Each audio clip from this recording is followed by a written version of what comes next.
Good morning friends, welcome back to my channel. तो आज का जो हमारा टॉपिक है वो है थिंकिंग। तो स्टार्ट करते हैं।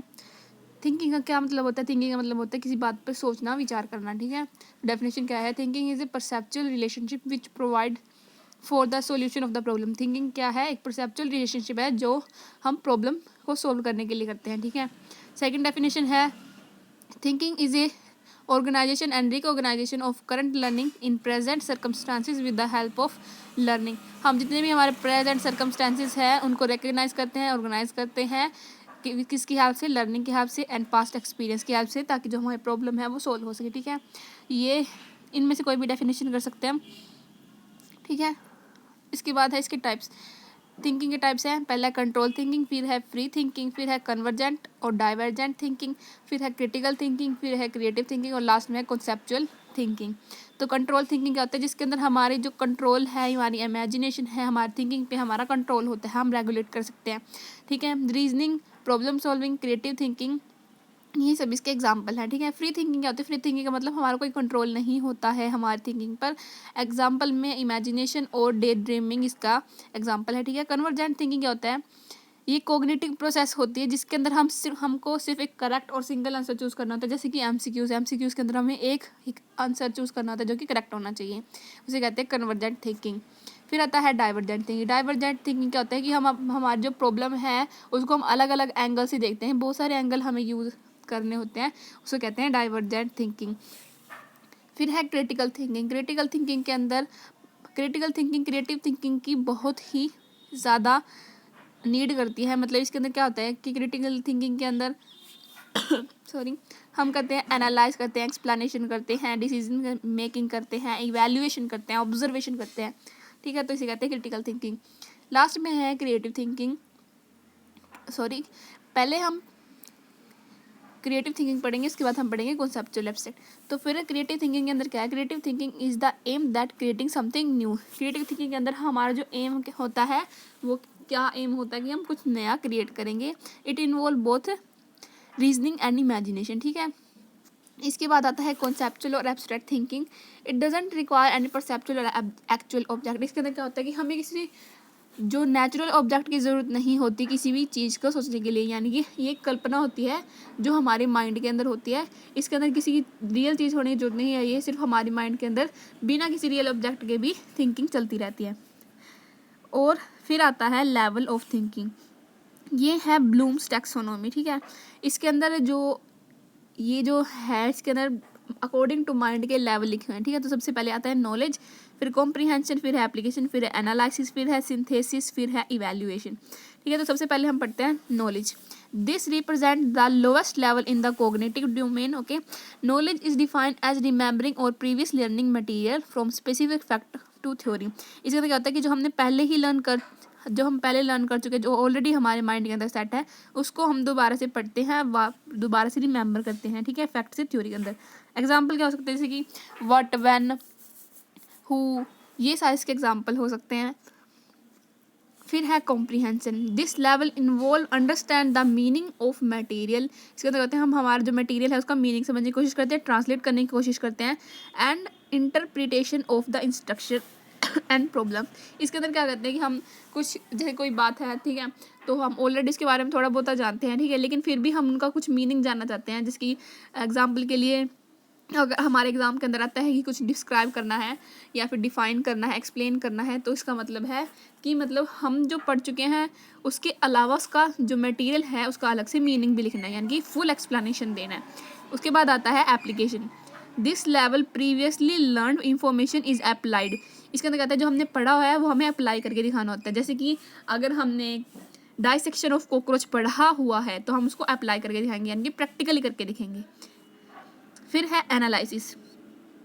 When we analyse we break down the information into two parts and try to understand the relation between part. जैसे कि हमारे फिजिक्स के अंदर न्यूमेरिकल्स होते हैं, उसके अंदर अलग अलग वैल्यू शो करते हैं कि एक्स अलग है, वाई अलग है, इन दोनों का रिलेशनशिप क्या है, हमें वो यूज़ करना होता है। ठीक है, तो एनालाइज करना होता है। तो इसका मतलब एनालाइज का मतलब क्या होता है कि जो हमारी इन्फॉर्मेशन को पार्ट्स के अंदर डिवाइड करके उनके बीच में रिलेशनशिप ढूंढना। एग्जाम्पल होता है रिलेट हो सकता है, कॉन्क्लूड होता है, इलुस्ट्रेट हो सकता है। ठीक है, इसके बाद आता है synthesis. It means consisting or putting part together to form the whole. जैसे कि हम मैथ्स के एग्जांपल क्या लेते हैं कि जो अलग में शुरुआत में जो वैल्यू है एक्स और वाई की वो अलग अलग होती है, लेकिन एंड में X is equal to Y के हमें सोल्व करके दिखाना होता है, ठीक है। तो फिर ये सभी सिंथेसिस के एग्जांपल होते हैं कि अलग अलग पार्ट को एक बराबर में शो करना, ठीक है। फिर है इवैल्यूएशन।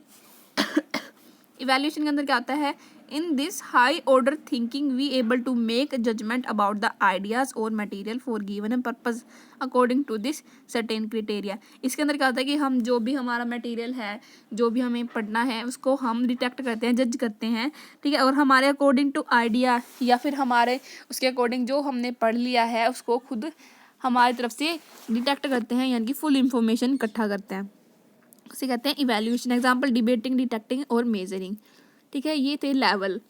इसके बाद आता है nature, nature of thinking. Thinking क्या है, एक एक्टिव प्रोसेस है। जैसे कि अगर ऐसी कोई, चलो पढ़ लेते हैं, thinking is a mental process. Thinking के अंदर क्या होता है कि एक मेंटल प्रोसेस है। अगर हम एक्टिवली सोचते हैं तो जिस टॉपिक के बारे में हम पढ़ना चाहते हैं उसके बारे में हम ध्यान से पढ़ते हैं, ठीक है। लेकिन अगर थिंकिंग हम ऐसे ही बिना सोचे समझे कोई भी थिंकिंग करें, यानी कि हमारे उसके ऊपर कंट्रोल नहीं है, तो वो है पासिव थिंकिंग, ठीक है। अगर हम एक्टिवली सोच रहे हैं तो वो है एक एक्टिव प्रोसेस, ठीक है। तो हम मोस्ट थिंकिंग क्या करते हैं, एक्टिवली करते हैं, क्योंकि अगर हम कोई भी स्टडी करते हैं तो हम एक्टिवली करते हैं, इसलिए थिंकिंग एक एक्टिव प्रोसेस है। आप पढ़ते हैं Thinking is a mental process in which we deals with the thoughts, okay, and ideas actively. In daydream we allow to pass idea into the mind, ठीक है। daydream के अंदर हमारे idea mind से जाते हैं, but in real thinking our mind control and regulate the movement of idea. लेकिन real thinking के अंदर क्या होता है कि हमारा जो movement है idea का वो हमारे actively जाता है, यानी कि हमारा उस पर control होता है, ठीक है। This mean thinking is an active process, okay, rather than A passive mental process. यानी कि हमारा जो प्रोसेस है थिंकिंग की वो है एक्टिव प्रोसेस। फिर है thinking involve physiological reaction. Thinking अंदर फिजियोलॉजिकल रिएक्शन होती है। Thinking is an activity which involve the main part of our body. जैसे कि फिजियोलॉजिकल कैसे हो सकता है, जैसे हमारी बॉडी के अंदर बहुत सारे रिसेप्टर होते हैं, ठीक है। हमारी बॉडी के अंदर न्यूरॉन्स होती है। हमारा जो माइंड है वो फुल बॉडी की जितने, जैसे कोई भी इमोशन है, कोई भी ऐसी थिंकिंग करनी होती है, तो हमारा जो माइंड का काम है वो सबसे बढ़िया काम जो करता है वो माइंड करता है, ठीक है। अब पढ़ते हैं thinking is an activity which involve main parts over our body, ठीक है। रिसेप्टर्स हो गया, माइंड हो गया, कनेक्टर हो गया, इफेक्टर हो गया, सेंस ऑर्गन हो गए, नर्वस सिस्टम हो गया, और जो मसल्स हैं वो कनेक्टर्स का काम करती हैं, ठीक है। The neural mechanism in the brain, हो जितना भी जो न्यूरल मैकेनिज्म होता है, जो न्यूरॉन्स होते हैं वो हमारी ब्रेन के अंदर सारा काम सिस्टम करती हैं, ठीक है। फिर आता है example, different people show different reaction.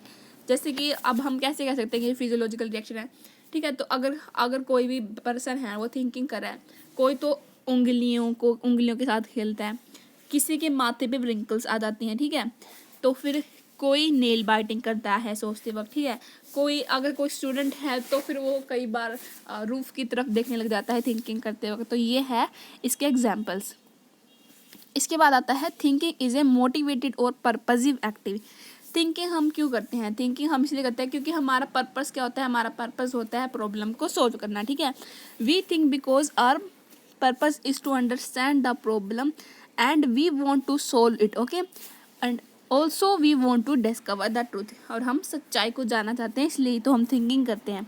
फिर आता है thinking involve symbols and language, ठीक है। कैसे, a symbol represent some events. जैसे कि अगर हम दो सीधे सीधे डंडे खड़े कर देते हैं तो उसका क्या मतलब हुआ, इसका मतलब हुआ 11, यानी कि उसका भी सिंबल की भी लैंग्वेज है।